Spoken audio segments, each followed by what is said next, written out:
உன்னை என்ன செய்யறது? நெய் வேணும், தயிர் வேணும், மோர் வேணும், பால் வேணும், பாலோடு காஃபி வேணும், டீ வேணும். ஆனால் மாடு வேண்டாம். எப்படி இருக்குது? எப்படி இருக்குது? கறி வேணும், அதில் நல்லி எலும்பு வேணும், எலும்பில்லாத கறி வேணும், நெஞ்செலும்பா வேணும். ஆனால் ஆடு வளர்க்க கூடாது. இது எப்படி இருக்கு? என் மகனுக்கு அழகான மருமகள் வர வேண்டும், ஆனால் என் மருமகள் பெண்புல பிள்ளையை பெத்து விடக்கூடாது என்பது போல இருக்குது. இது என்னைக்கு நீ தெளிவாய், என்னைக்கு நீ உணர்வாய், என்னைக்கு உங்களிடமிருந்து வந்த உங்கள் பிள்ளைகளை தவிர உங்கள் மீது அக்கறை கொண்டவன் எவன்? இவர்கள் உங்களை ஆள வேண்டும் என்று துடிப்பார்கள். உங்கள் பிள்ளைகள் எல்லோரையும் போல எங்கள் சொந்தங்கள் வாழ வேண்டும் என்று துடிப்போம். இது இந்த வேறுபாட்டை உங்களை ஏமாத்த துடிப்பவர்கள், நாங்கள் இந்த நிலையை மாற்ற துடிப்பவர்கள். ரெண்டுக்கு இருக்கிற வேறுபாட்டை நீ புரிஞ்சுக்கணும். மானத்தை மறைக்கிற நெசவு மங்கி போனதற்கு காரணம் என்ன? நூல் விலை ஏற்றம், சொத்து வரி ஏற்றம், மின் கட்டண உயர்வு. தெரியாதா? இதை செய்தது யார்? இங்கே என் தம்பி படிக்கும் போது சொன்னதைத்தான் செய்வோம், செய்ததைத்தான் சொல்லுவோம். ஆனால் இவர்கள் சொன்னதையும் செய்யவில்லை, செய்வதையும் சொல்லவில்லை. எது? மின் கட்டணத்தை உயர்த்துவோம் என்று தேர்தல் அறிக்கையில் சொன்னார்களா? சொத்து வரி உயரும் என்று சொன்னார்களா? இல்லை. குவார்டருக்கு திருட்டு தருமா 10 ரூபா வச்சு விற்பனை பண்ணி சொன்னானா? ஒரு ரூபாய் ஓட்டு போட்டுருக்க மாட்டான். நீ என்ன பெருமைப்படுற? என் தம்பி செந்தில் பாலாஜிக்கு, எங்க ஐயா முத்துசாமிக்கு எங்கள்ல மினிஸ்ட்ரி கொடுத்துட்டாருன்னு. ஏய், வெக்கப்படு, கேவலப்படு. சாராய விற்கிற ஒரு இலாக்கா, இதுல என்ன உனக்கு பெருமை இருக்கு? என்ன இருக்கு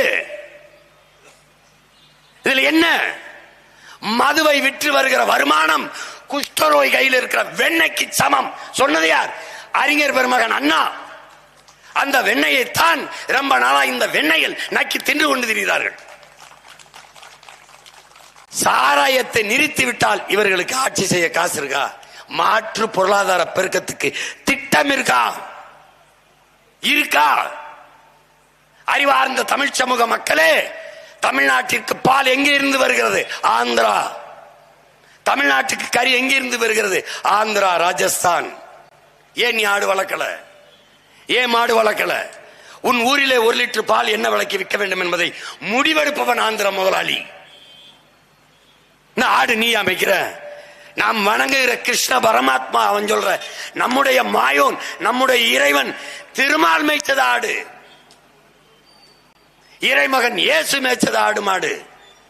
நபிகள் நாயகம் ஸல்லல்லாஹு அலைஹி வஸல்லம் மேய்ச்சது ஆடு மாடு. அவர்களை விட நீ இவன் ஆடு மாடு மேய்க்க அவமானம் நினைக்கிறது? நீ மேய்க்காத போ. ஒரு தடவை மாயிட்டு அதே அர்த்தம் நானே மேய்க்கிறேன். நீ என்னடா தூக்குச்சட்டியில பழைய சோறை வச்சுக்கிட்டு, வெங்காயத்தை வச்சுக்கிட்டு, ஊற போட்ட மிளகாயை தூக்கிக்கிட்டு, இந்த வாங்கர்வா குச்சி வச்சு ஆடு மேய்க்கிறவன் நினைச்சாடா? விஞ்ஞானம் எப்படி வைக்கிறேன்னு பாரு. நீ எப்படி இந்த பண்ணையை உருவாக்குவேன் போட்டு காட்டுவேன் பாரு. அப்பவாது நீ என்னை நம்புவ. இந்த நெசவை மீட்டெடுக்க ஒரு வழி சொல்லு. நீ என்னை விட்டு யாரு சரி பண்ணுவான்னு நினைக்கிற? அவனுக்கு போடு ஓட்டு, போடு. ஒருத்தர் ரொம்ப நாளா பிச்சை எடுத்துக்கிட்டு இருக்கான். ரொம்ப நாளா பிச்சை எடுத்துட்டு இருக்கான். திருவோடு வச்சிருக்கான், ஒரு ஓடு, பெரிய ஓடு. ஒருத்தர் கேட்கிறான், என்ன எவ்வளவு நாளா பிச்சை எடுக்கிறீங்க அப்படின்னு. நாங்க ரொம்ப நாளா எடுத்துக்கிட்டு இருக்கோம். எங்க அப்பா எடுத்தாரு, அவர் போகும்போது இந்த ஓடை கொடுத்துட்டு போனாரு, இப்ப நான் எடுக்கிறேன். அதுக்கப்புறம் அதுக்கு முன்னாடி எங்க தாத்தா எடுத்தாரு. அது எப்படின்னு இந்த ஓடு எங்க பரம்பரை சொத்து. எது? இந்த ஓடு. இந்த ஓடு என் பரம்பரை சொத்து. அப்படியா அப்படின்னு ஒரு ஞானி, ஒரு பெரிய ஞானி அவர்கிட்ட வந்து எனக்கு ஏதாவது ஒரு நல்லது சொல்லுங்க, ரொம்ப நாள் அப்படி பிச்சை எடுத்துக்கிட்டு இருக்கேன் அப்படின்னா. அப்படியா? அந்த ஓடை கொடு அப்படின்னு வாங்கி இப்படி இப்படி பாக்குறாரு. ஓடை பாக்குறாரு அந்த ஞானி. பார்த்துட்டு இப்படி சொன்னவன பெரியாரு நினைச்சிடாத, தாடிங்கிலியும். எங்களுக்கு நிறைய ஞானிகள் இருக்கிறாங்க. எங்க அப்பா கார்மேகன் மருத்துவர் படிச்சு பார்த்தது, எங்க ஐயா சுப்பராயன், காளிங்கராயன். எங்களுக்கு இங்க பாரு, ஒரு பெரியார் தாண்டா திராவிடனுக்கு. நமக்கு 1000 பெரியாரடா, 1000 பெரியார். நல்லா கவனிச்சுக்கிரு. அந்த ஞானி சொல்றாரு, இந்த ஓட கொடுறான்னு. கொடுத்தபடி அவன் அந்த தரையில வச்சு இப்படி பார்த்துட்டு, இதை கொஞ்சம் தேயிடாங்கிறாரு. அப்படி தேய்க்கிறான். இன்னும் கொஞ்சம் தேயிடாங்கிறாரு. பிரட்டி பிரட்டி தேயிடாங்கிறாரு. தேய்ச்சி தேய்ச்சி பார்த்தா நம்ப முடியல. பெரிய தங்கம், தங்க சட்டி, தங்கத்துல சட்டி செஞ்சிருக்கான். அதை வச்சுக்கிட்டு இந்த தருதல அது தெரியாம ரொம்ப நாளா பிச்சை எடுத்துக்கிட்டு இருக்குது. உங்க புரியுதா? இந்த திரு ஓடு மாறி தமிழ் திரு நாடு. என் அன்பு மக்களே, இந்த நாடு, இந்த நாட்டை நீ போறவன்ட்ட கொடுத்துட்டு 1500க்கு பிச்சை எடுத்துக்கிட்டு இருக்க. இவங்களை விரட்டி அடிக்காத வரை உனக்கு விடிவும் இல்லை முடிவும் இல்லை. புரியுதா? கவனம் பண்ணி ஏதாவது பார்த்து போட்டு விடுங்க, ஏதாவது பார்த்து பண்ணி விடுங்க. நியாயமார இதுக்கு மேல கத்துறதுக்கு தெம்பு இல்லைனார் மாற 15 ஆண்டுகளா கத்தி வாரம். ஏன் மாற ஒத்த ஓட்ட போட்டாதான் என்ன? எத்தனை காலம் ஒரு வாசல்ல ஒரு பிச்சைக்காரன் கத்தனா கூட சோறுல போயிட்டு வாப்பா அம்மா ரொம்ப பசி, சோறுல போயிட்டு வாப்பா அம்மா ரொம்ப பசிக்குமா, சரி இருந்து தோலைப்பான்னு எதை எடுத்து வந்து போடுவாங்க.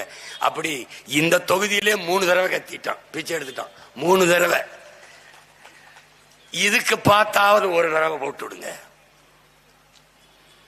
என் தங்கச்சி என்ன செய்வாள்? என் தம்பி சொன்னால சீமான், என் தம்பி எல்லாம் பேசுறாங்கல்ல, தமிழ்நாட்டில் ஒரு சட்டமன்ற உறுப்பினர் எப்படி இயங்க வேண்டும், எப்படி இயங்க முடியும் என்பதை சட்டசபையில் ஒரு முன்னோட்டம் மாதிரி காட்டி போடுறான். ஓராண்டு தான் இருக்கு நினைக்காத, ஓராண்டு தான் இருக்காத அப்படி நினைக்காத. இந்த நாட்டையே பெரும் மாறுதலுக்கு கொண்டு வந்த நம்முடைய தாத்தா காமராஜர் 9 ஆண்டுகள் தான் இருக்காரு. நீ சினிமாவில் வரும்போது ஒரே நாள்ல முதலமைச்சர் அர்ஜுன் அவர்கள் ஒரு நாள் முதலமைச்சரா இருந்து சாதித்து விட முடியும் என்று கைதட்டி ரசிக்கிற நீ ஓராண்டில் ஒரு சட்டமன்ற உறுப்பினர் எவ்வளவோ சாதிக்கலாம் என்று ஏன் நம்ப மறுக்கிறாய்? முடியும். ஒன்றிலிருந்துதான். மார்ட்டின் லூதர் கிங் சொல்றான், நீ மொத்த படிக்கட்டையும் பார்த்து வியந்து நிற்கிறாய், மிரண்டு நிற்கிறாய். அப்படி பார்க்காதே, இப்படி பார். 5 படிதான், 5.5 அடி. நான் 5.5 அடினா 5 படிதான் எனக்கு தெரியுது. இவ்வளவுதான். மொத்தமா பார்த்தா 150 படி தெரியுது. பார்க்காத, இப்படி பார். நம்பிக்கையோடு முதல் படியில் ஒரு அடியை எடுத்து வைடாங்கிறான். அந்த அடியை என் அன்பு மக்கள் ஈரோடு கிழக்குல வையுங்கள் என்று அன்போடு வேண்டுகிறோம். எவ்வளவு தூர பயணமானாலும் ஒரு காலடி தடத்தில் தான் தொடங்கி ஆக வேண்டும். அந்த காலடி தடம் ஒரு மாபெரும் அரசியல் புரட்சிக்கான காலடி தடம் ஈரோட்டு கிழக்கில் தொடங்கட்டும்.